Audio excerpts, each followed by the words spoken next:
This is the Soul Expansion Soundboard, an hour of honest conversations and straightforward advice on spiritual growth, limitless creation, and enlightened evolution, with two certified spiritual coaches and soulpreneurs who understand what it's like to navigate spiritual growth in an ever-changing world.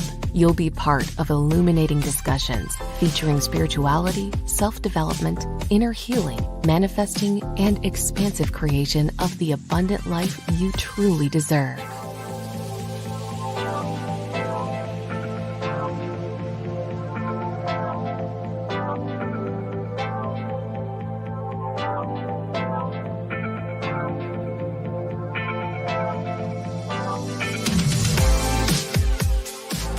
Now, here are your hosts, Roz Kincaid and Julian Crosson-Hill.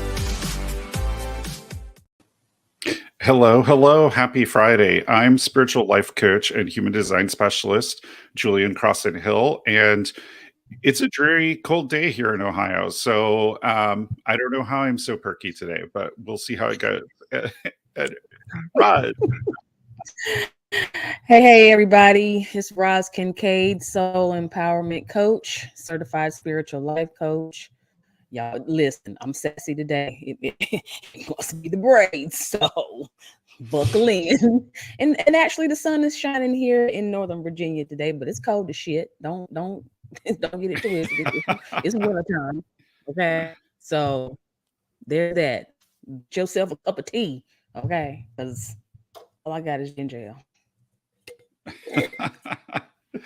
Yeah, so welcome to today's live stream. Today we're going to be talking about navigating the shoulds and have-tos of the holidays. We're going into the holiday season, and for a lot of people it's a really stressful, really busy time, and there's a lot of traditions and obligations.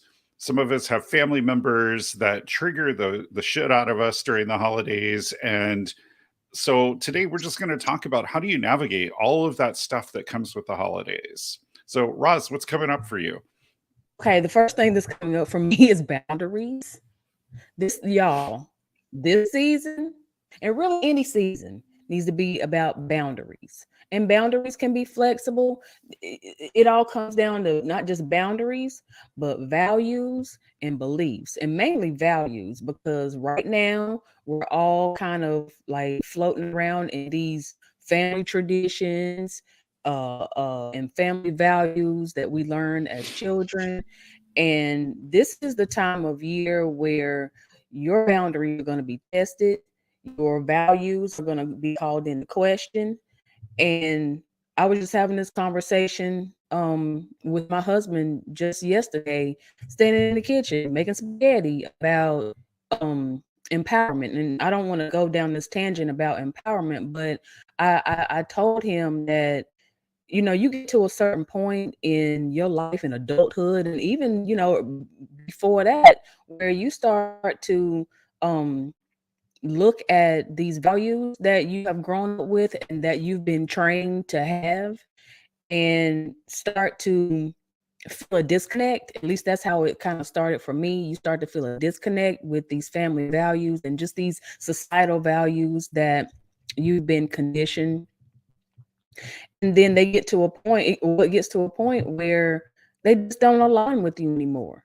Like, you just ain't feeling it anymore. Maybe, you know, you don't want to go and have a big family dinner. Maybe you want to have a nice, quiet holiday on your own. Or like the girl who, you know, at the esthetician, the receptionist desk, she's single. And she's like, I don't ever get a day off just to myself. And I want a day off to myself, and I'm not having anybody over. Like, we have to like move past, or actually recognize when the values are no longer aligned for our life anymore, or they just don't work for us anymore. And that's okay to say, hey, this ain't working for me no more. How about I'm going to go over here and do A, B, and C on my own? And I think that there's some trepidation with that, because We don't want nobody to be mad at us. We don't want to break tradition. We don't want to catch hell, or we don't want to start an argument with anybody, or we don't want to ruffle nobody's feathers when we start to kind of move out and do what we want to do and what we think. You want to fly the coop.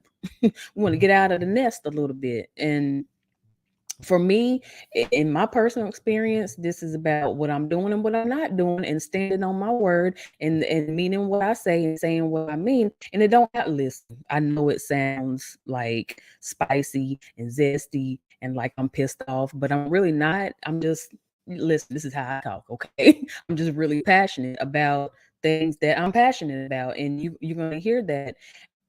And when I articulate to family members, it can come off a little bit that way, but it doesn't have to be from a place of meanness or being pissed off or being upset with anybody. It just doesn't work anymore. And it can be as plain and simple as that. It don't have to be no big long discussion or no argument or anything like that. Make a decision, stick with it, explain it if you need, if it, the situation calls for it, and just go do whatever it is that you want to do. Be at peace. Yeah. So I think what really comes up for me is the holidays. There's a lot of obligation around family, and even family that we don't normally have anything to do with. We feel like because it's the holidays, we have to make nice, or we have to be around that family. And I know this comes up for a lot of LGBTQ people who have difficult relationships with their family for whatever reason. And I would just say, the holidays doesn't guarantee someone access to you, and you can choose how you want to do that. For a long time, when I was younger in the 90s, we always talked about family or chosen family, or your friends who are like your family and your chosen family, because back then it was a lot more common for LGBTQ people to have been disowned by their families and to have adopted new families made up of their close friends and their community. And you can do this, and you can decide that I'm not going to see that person this year. Or if that person that triggers me or really makes me feel badly about myself is going to be at this family gathering or at this holiday thing, that I don't necessarily have to go, right? Because sometimes the holidays, we start to feel like we have some sort of obligation to these people that we've otherwise kind of cut out of our lives, right? And I experienced this over the Thanksgiving holiday. So my birthday, I turned 52 on Saturday, and my phone rang, and it was my father, which we've always been pretty estranged. My father and I are oil and water, and I've just finally, my father has this way of everything has to be perfect, and he's always better than everyone else, and he's always right.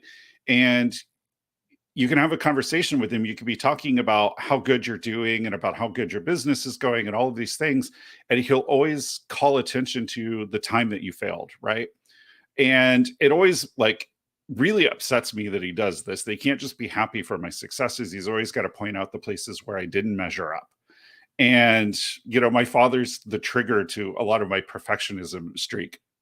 So I saw the phone ring, and my husband was there, and I said, "Oh, it's my dad calling. I'm sure it's to say happy birthday." I'm like, I don't know if I really want to talk to him. And my husband goes, if you answer that, it's just going to ruin your day. So, and I was like, right, exactly. And so I didn't answer it. I let it go to voicemail. And then I get a text from him shortly after that said happy birthday. And I was like, okay, great. Like, we didn't have to talk.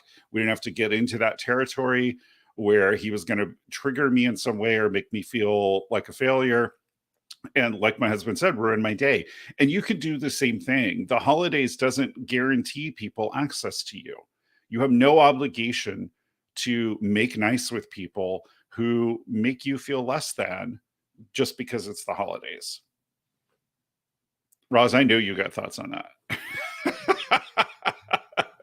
Oh my God. Well, you know what? It reminds me of a client of mine had a very similar situation. I actually got two stories that's kind of looming, but she had a very similar situation. She's had surgery. She shared it with her mother, and um her husband suggested that she, call her mom, tell her about it, and ended up her mom kind of forced her way into the situation by, well, I need to come down there and take care of you. And it was funny because not only was my client upset with her mother for just kind of like throwing herself on her. She's like, I don't want to be fussed over. I just want to rest. I want peace. I'm gonna be in recovery. I don't want nobody bothering me. She also mentioned to me, she's like, I'm halfway pissed off at my husband for like pushing me to make this phone call. And I like had to have her, I don't say check her, but I had to like call her out a little bit. I'm like, why are you getting mad at him? You made the choice. It ain't his fault. You picked up the phone. You dialed the number. You talked to your mama. You let it be okay for her to do what she does.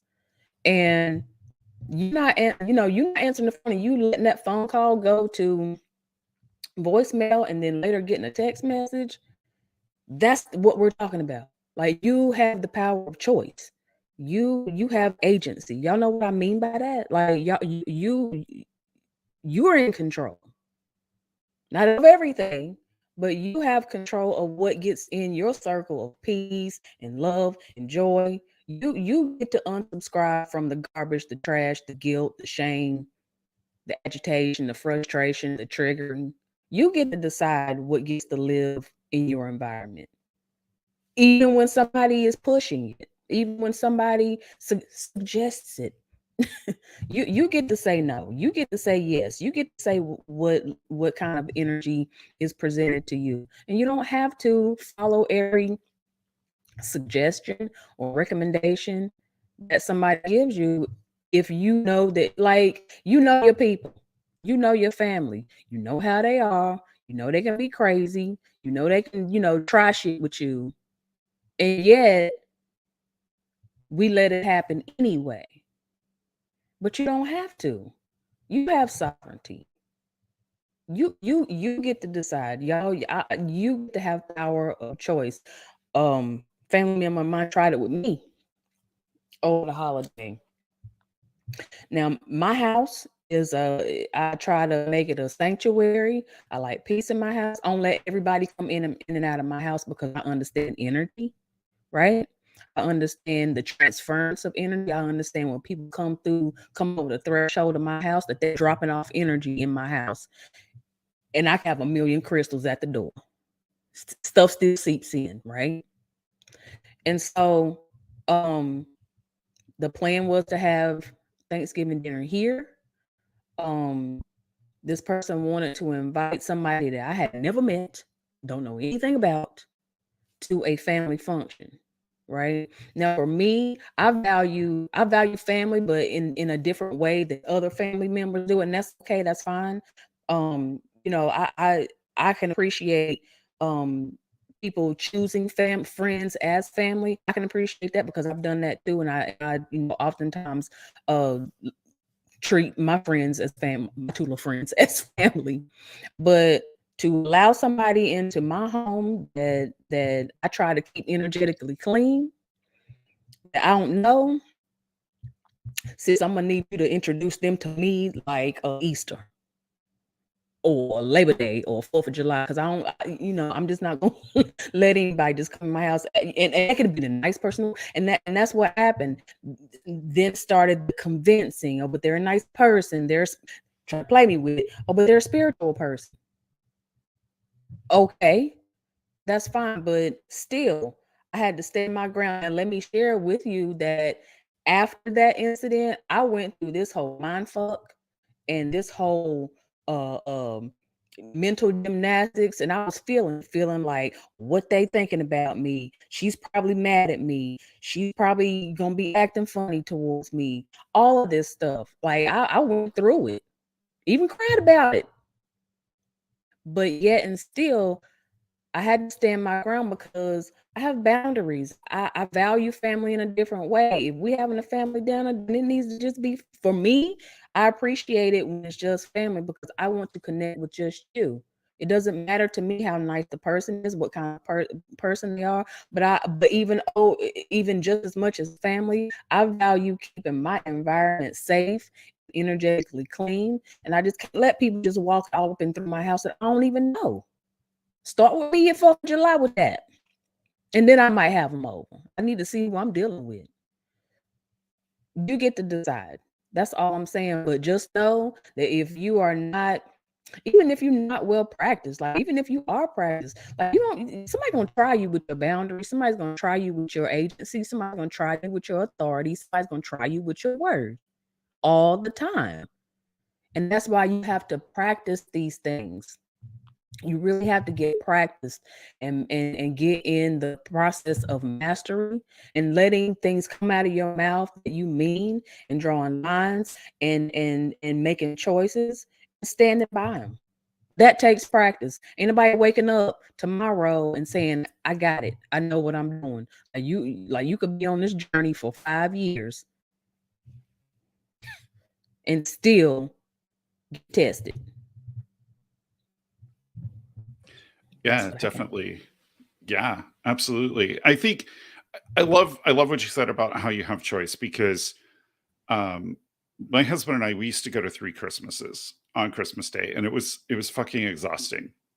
So my mother, when she was alive, Christmas was like the be all end all. And so we had to go over there Christmas morning and open presents with her and be with her. And that had been a tradition. And so I enjoyed that. I liked spending Christmas morning with my mother. But Neil's mother also had a lot of things about Christmas, and their Christmas had to be on Christmas Day. So we would go to my mother's early, be there, run to his family, do stuff there. And then we had friends who came over to our house. So then we'd be hosting in the evening. So it was just really exhausting. And in 2013, my mother passed away.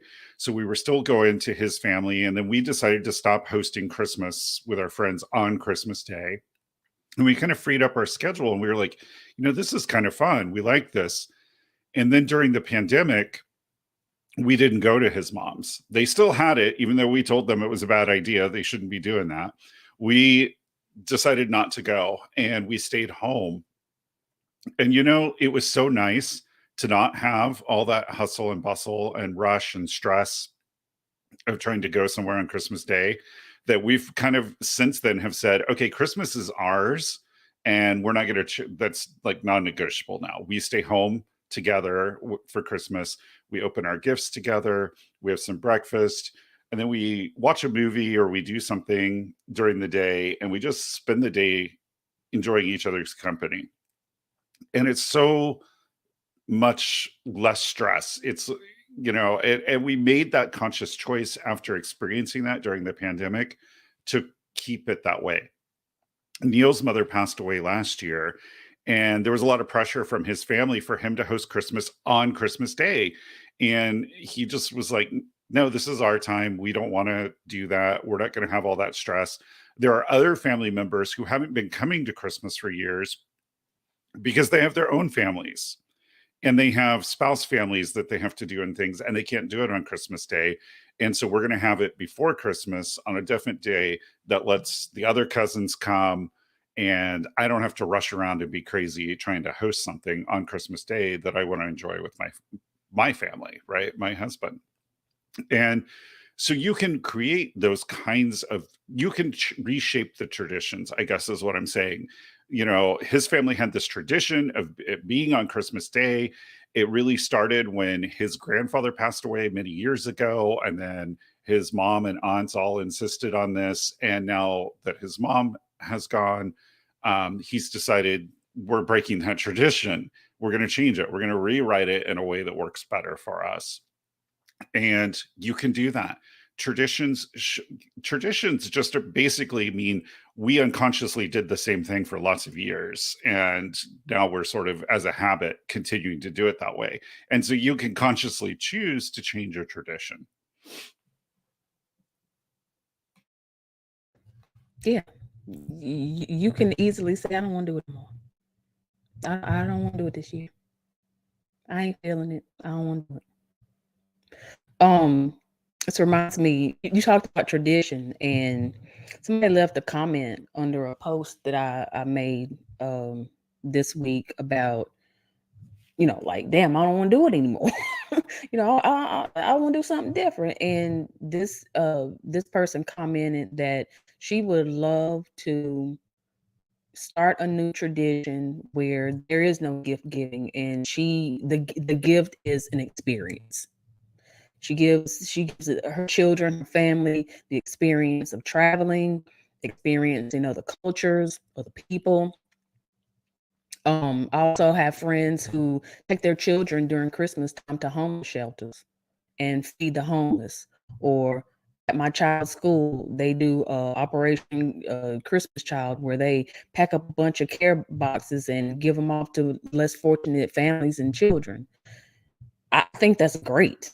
But I think what's even more great is that you want to break out of this routine of we doing it because we've always been doing it, unconsciously doing stuff because, well, that's what we do.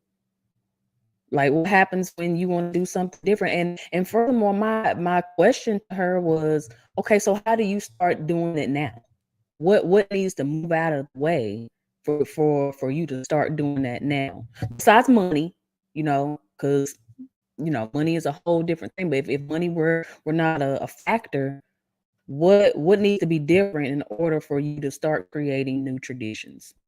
And let me give you a hint. It ain't about nobody else.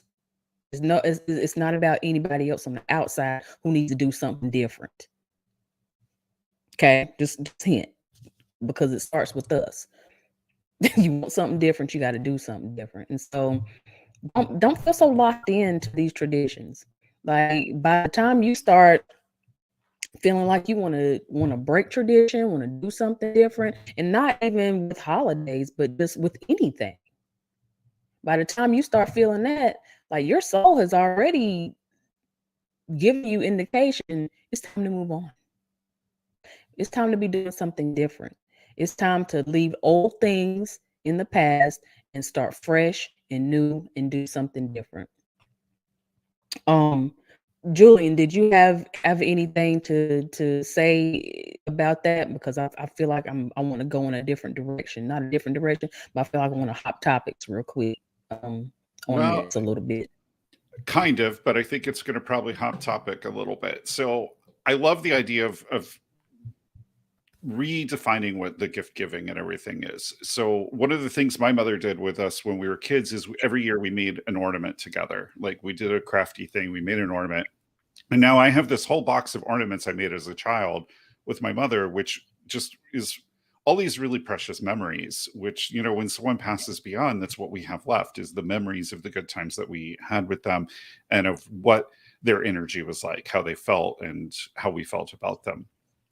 And so I think it's important. A lot of people have this very commercial idea of Christmas, that everything has to be perfect. They have to get the perfect gift. They have to cook all these things. They have to do all this stuff. And it's all this rush, rush, rush, trying to make the perfect Christmas.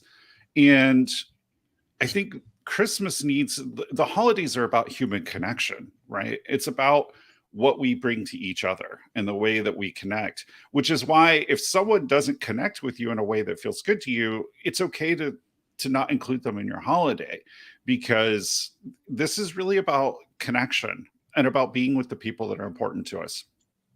And so I would say, from a spiritual perspective, I encourage people, as you're remaking these traditions, to really think about, does this bring us together? Or is this just extra busyness and stress getting in the way of creating? Because all of it's really just about creating the container for that human connection to happen in. But the container for human connection to happen in doesn't have to be perfect. It doesn't have to be decorated perfectly. It doesn't have to have all these different sweets and cookies and things. It can be whatever it needs to be. And so I think for me, what came up when you were talking about that, Roz, is to focus on the connection piece and less on all the busyness that kind of gets dragged along with that. Yeah, I think the art of having a conversation has been lost a little bit during these times. Because by the time we get to November, let's say by the time we get to October, because in October they already throwing Christmas stuff up. Okay, we are tired. We're run down. We've not paid attention to the body. Y'all go back and listen to all of the body wisdom videos and lives, the replays that we did, because that's where that lives. But we've spent a better part of the year disconnected, not connected to ourselves, not connected to spirit, not connected to soul, not connected to each other, not present, not checked in. And by the time October, November, December rolls around, what is it, Q4 rolls around, we're tired. We don't have the capacity to be able to connect to people in a way. So what I've observed that we do is we buy gifts, we rush dinner, we're out in Black Friday sales, we're trying to do this, and we're in the hustle and bustle still. And when we come together, it's like we're so tired, we want to check out so bad. We're watching football all day, we're watching a movie, we're not playing. Like when I grew up, as I was coming up, we used to play games and do gingerbread houses and just sit around and kiki and haha and laugh. And I have to say that this holiday season, it feels different. It feels a little bit disconnected. It feels heavy. And I think that we have to make a conscious and concerted effort to connect with the people that we love, that we feel close to, whether that's a text or let me stop by and say, hey, announce yourself first. Okay. And we've gotten away from being connected. You're right.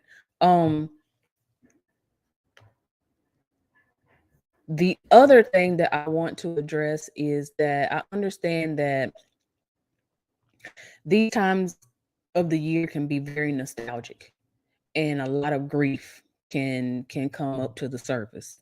It doesn't matter if you lost your loved one 3 months ago, last year, or 10 years ago.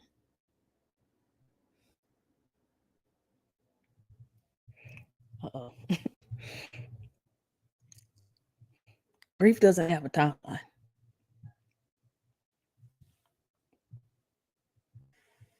There are people that have gone on, passed away, and you miss them. You miss what they contributed to the family. And I'm getting a little bit emotional, a lot of bit emotional, because my grandmother's birthday is Christmas Eve. And this time of year, it just brings up a lot. And I miss her so much, and all the things that she gave to our family. And we lose that. Like, these times are hard for people, not just because COVID or money or recession. But we don't have the people in our life that we miss and that we love, including animals, companion pets, all of that stuff. And so just know that that gets to be here. That grief, that sadness, that missing somebody or something, that gets to be here too. And it's an opportunity for us to use that to facilitate connection again, to pull out old photos, to scroll through memories on Facebook and start conversations and pull the joy back in to the present, and just allow those moments to wrap us with compassion and just feel good. Go ahead, Julian. Yeah. So I'm pagan. I have been for a long time, and we have a saying when people pass that what's remembered lives. And so basically, it means that when we remember people, we sort of bring them back in a way. We bring that we bring ourselves back to the energy of that person. And you talked about the disconnection, about people not really being present in the holidays. We're all burnt out. We're sitting there full of food and we're watching TV and not really interacting.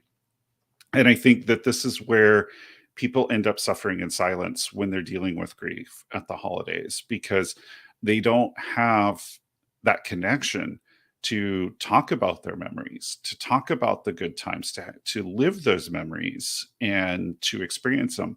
And so I think the most powerful gift we can give the people that we love in our lives for the holidays is to be present with them, to actively listen, to put down the phones, to turn off the TV, and to have conversations. And conversations are, it involves listening, not listening, thinking about what you're going to say next, but just listening.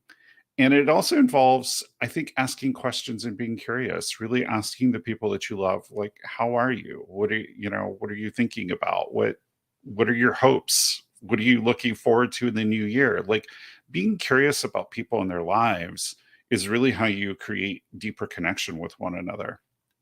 And of course, yes, relive those memories, because those are so important and so special. And every Christmas, my husband and I, we remember both of our parents who are now gone when we're at Winterfest at Kings Island, which is one of our favorite things to do. And we're looking at the lights. We remember the times that his mother went with us. We talk about how much my mother would have loved it, because she had such a love of Christmas, and it helps us still feel close to them, and sort of softens the blow of grief, because we're not grieving individually on our own privately. We're sharing our losses and sharing our memories together. And it's a powerful moment of connection. And I think that if you can do that with your family or your friends or your loved ones, I think that you will find that it really creates a lot more meaning to your holidays than late stage capitalism can give us. Yeah, definitely. I think that the upside of switching things up and navigating these shoulds and have tos is, one thing that you can do is, if you decide to not go with the flow, go with the tradition, and you want to do something different, invite your family, invite your loved ones into what it is that you're doing. Like, and that's if you want that. Like, if you just want to be by yourself and veg out on Netflix and Taco Bell, right, fine, whatever. That's that's fine too. But if you want to start new traditions and you want to break old monotonous traditions that really don't have any more meaning for you anymore, invite people into that. Like don't just start it on your own. Invite people in and create connections. Create the connections that you want to have.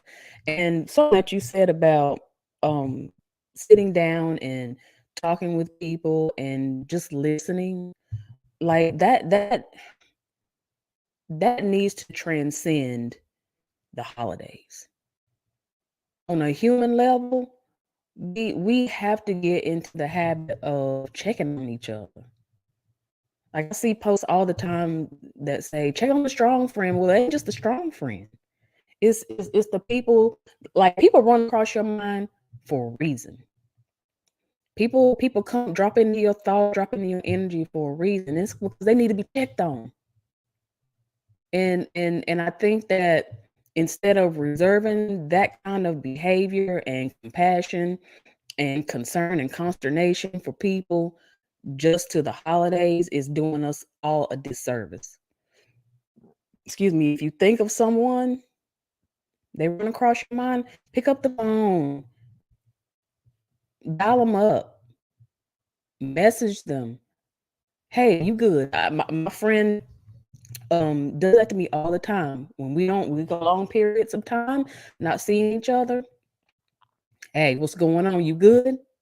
Miss you, love you. Let's connect soon. And it doesn't have to be saved for when we're sitting down at Thanksgiving dinner or Christmas dinner to check in on somebody, to look them eye to eye, to feel into their energy, to listen to them speak and share with you what's going on in their life. Start that stuff 1/1/23. Start it now. because we don't know how long we're gonna be on this earth. And I'm not trying to be morbid or anything like that. I'm keeping it real with you. Tomorrow is not promised, and nobody knows the day or the time when it's time to get out of this body and go back on over to the other side, regroup, and come back and do it again. Okay, make it count now. And also, what else you can make count now is like creating the connections has to count, but also creating the disconnections also has to count as well. Like there's some decisions that I made, and I don't even have to like report it to nobody. It's like I'm backing off. This person makes me feel this way. I'm backing off. Doing this drains me. I'm backing off. This is too much. I'm backing off. If you need to back off, do it. If you want to make a connection, do it. Like what the fuck is this waiting about? Why are we waiting to connect? Why are we waiting to clean house? Why are we waiting to deconstruct and reconstruct? Why are we waiting?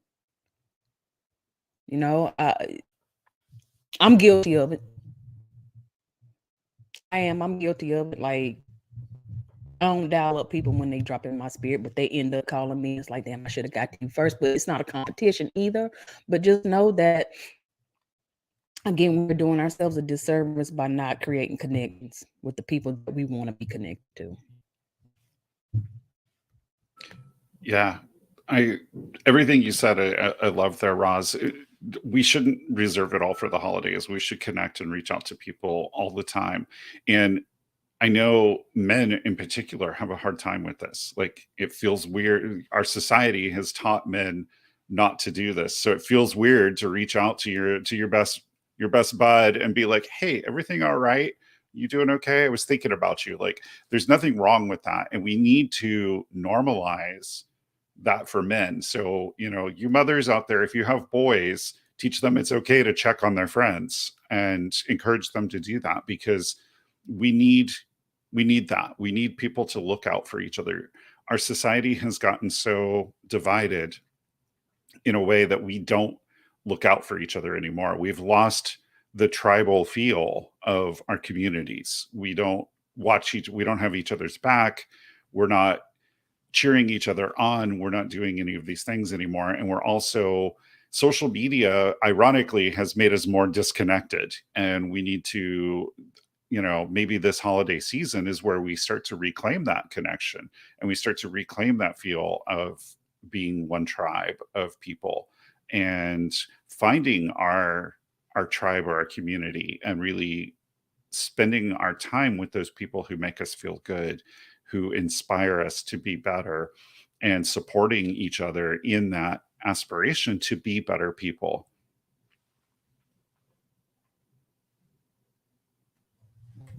Mm-hmm. Mm-hmm. Mm-hmm. Yeah. Just try to, and I think that's what it all comes down to, is like, how can I be better? Hashtag do better, right?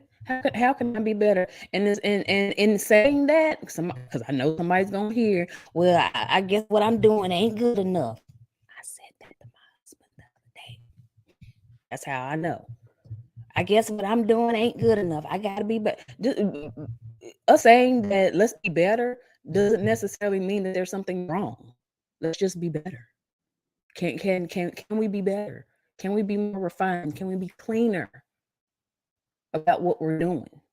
Can we be more impeccable with our words? Can we have more integrity? Can we do better? And I'm sure that we can find spaces and places and relationships where we can do better. We can be better. We can respect boundaries a little better. We can communicate boundaries a little bit better. I don't know why this is coming up, but there's somebody in some family who is somebody's constantly commenting on their weight. Like, you don't have to stand for that. You don't have to stand for, I thought you were gonna lose weight. You put on a couple pounds. Like, people got the nerve and the audacity to come out the side of their neck commenting about somebody's weight and stuff. And I don't know where this is coming from, but I feel like somebody needs to hear it. But you do not have to sit there and eat that shit. You don't have to explain anything to anybody about what's on your plate, literally and figuratively, right? You owe nobody an explanation unless you really want to give them one. And for those of you who are commenting on people's lifestyle, people's choice and partner, what people do with their money, their weight, their fertility, their child rearing and parenting tactics, mind your business. Mind your business. Find something else to ask about, because what you asking about is none of your business. And you don't know what people are going through. And maybe that's it. Maybe, again, back to the connection. Maybe if we sat down at the dinner table, broke bread, and found out what people are going through, we wouldn't be so compelled.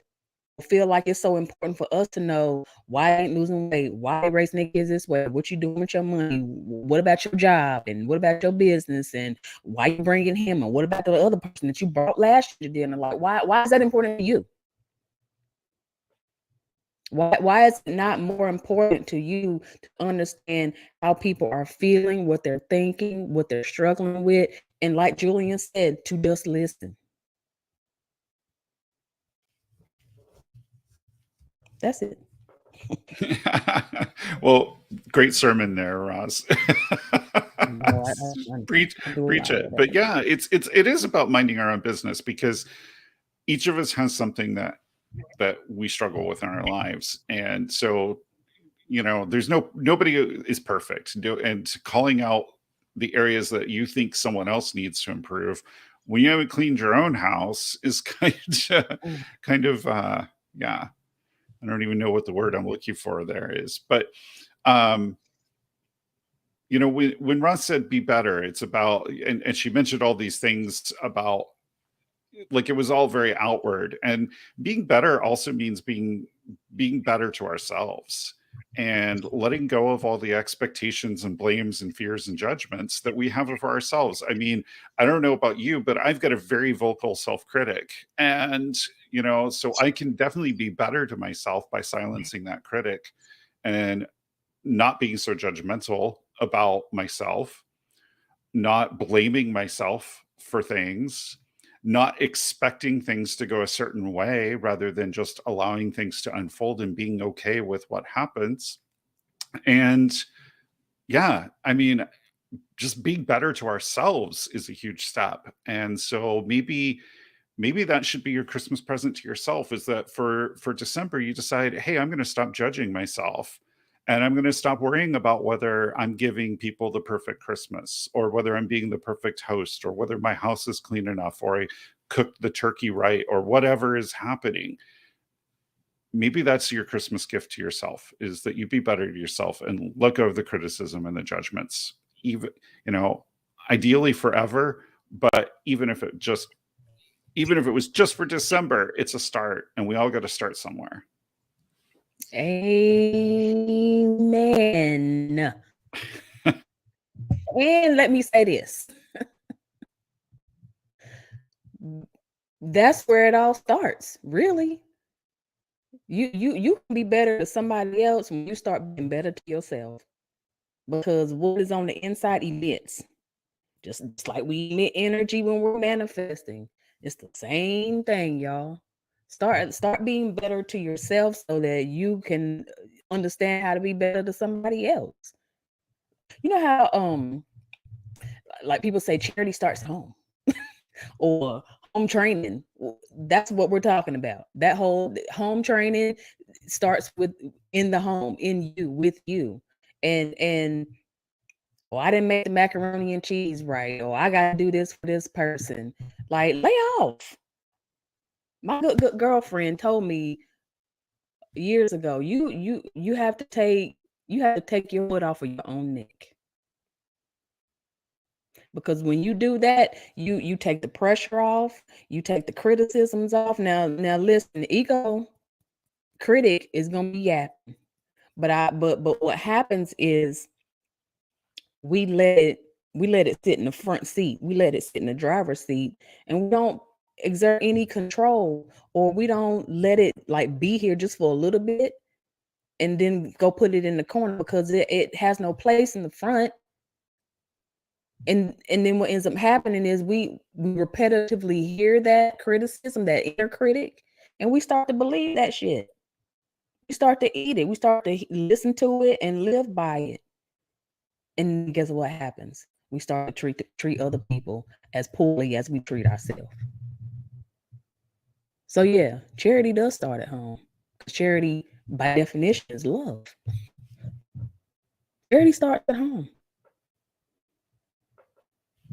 Be better to yourself first. Absolutely. And you notice probably the things that you judge other people the harshest for are probably the things that you're judging yourself the harshest for as well. So really, when you let go of judging yourself over it, all of a sudden the judgment of other people for the same thing sort of falls away. When you stop feeling bad about your own weight or your own struggles, you don't start criticizing other people for being fat and how much they're eating because you're not in that judgment mode anymore. So I know we're getting close to time. And so one last thought I want to sort of bring up, because this is one that just rubs me the wrong way. Why are you waiting until the holidays to give? You know, you're short circuiting your abundance. Give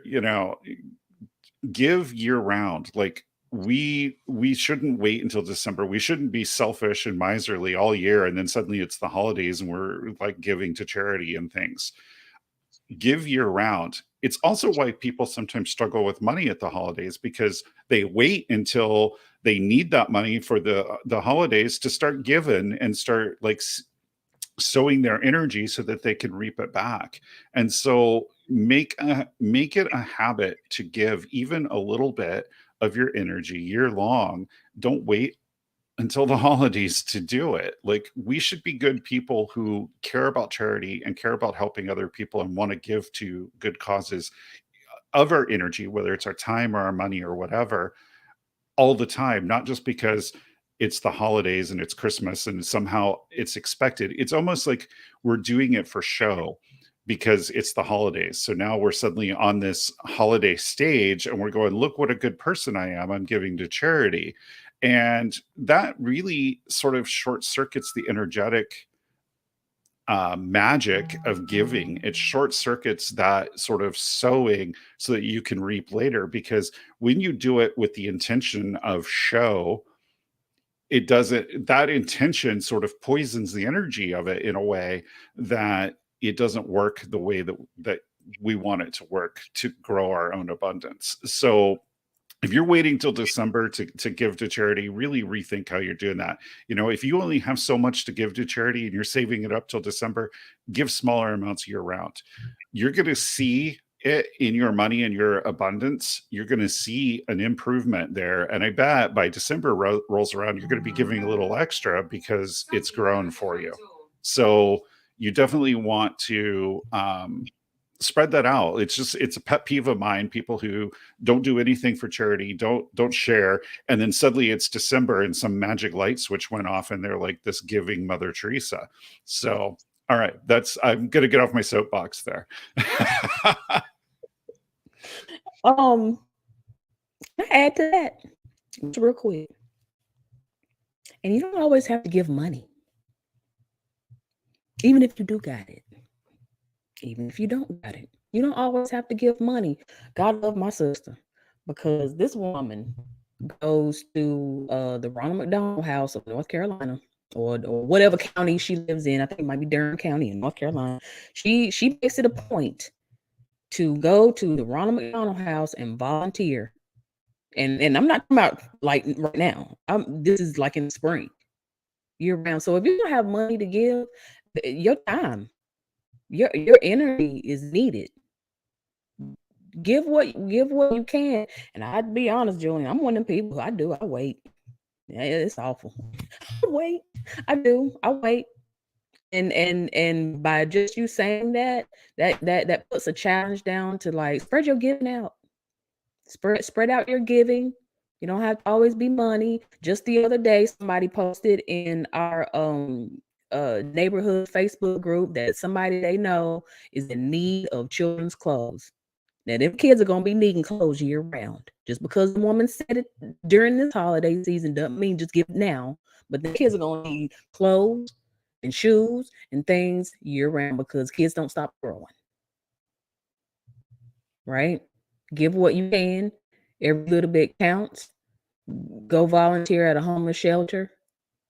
Give canned goods. Whatever you can do, give year round. Okay. Y'all don't be like don't be that way. Come on, y'all. Okay.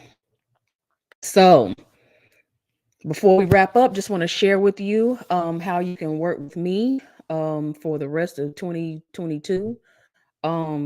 I mentioned earlier about people grieving, they're missing their loved ones. Listen, if you want to connect with a loved one, you want to reach out to them, and you are interested in connecting with them spiritually, I do have some days, some spaces open for an intuitive reading.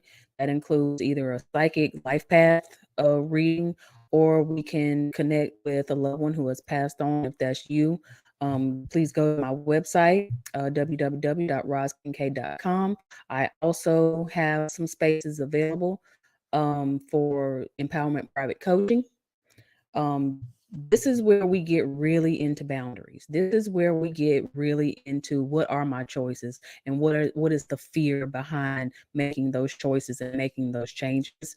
If you are interested and you are feeling the call to work with me one-on-one, I encourage you and open it up to you to apply for private coaching at my website, rozkincaid.com/private coaching. We start with an application and a clarity and alignment call because we need to see. You need to see and I need to see if this is going to work, if we're aligned. That's why it's called a clarity and alignment call. Get clear and get aligned. Hit me up.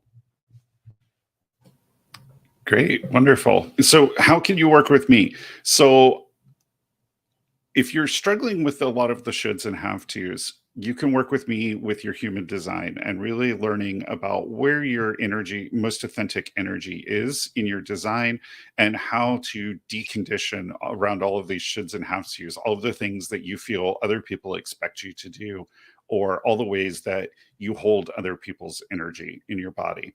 So you can find out about that on my website, www.priestofrenata.com. I also want to mention that I do one-on-one private coaching with gay and bi men. So the holidays bring up a lot of garbage for LGBTQ people. And so you can learn about working with me, whether you're just coming out and you're struggling with how do you have that conversation with your family and your friends, and how do you start to live as an authentic gay person, or whether you're already out and you have some other baggage that you need to work on around your family relationships, or you're trying to figure out how to move forward in your career, or whatever it is that is holding you back. You can learn about that. You can visit either priestofrenata.com, or I have a separate LGBTQ site, queerspirituality.net, and you can visit that and learn about working with me in that capacity. Wonderful. Wonderful. Okay, y'all. That's all we have for you today, this week. Catch up with us live next time, December 16th. We are going to be talking about shifting into the new year, releasing, letting go, what we want to be doing for the new year, and just how to go about making that shift. So we're going to be live again December 16th, 12 p.m. right here on Facebook, LinkedIn, and YouTube. So make sure you catch us for our next topic, shifting into the new year. It's going to be good. Another good one. Another one. It's always good. It's always good. Yeah. All right, y'all. Stay empowered. Like, you have choice. You can make choices, and y'all, you can have the hard conversations if you need to, and let's connect. Yeah. Okay. Thanks, you guys. Right. See you next time. Bye, everyone. See you next time.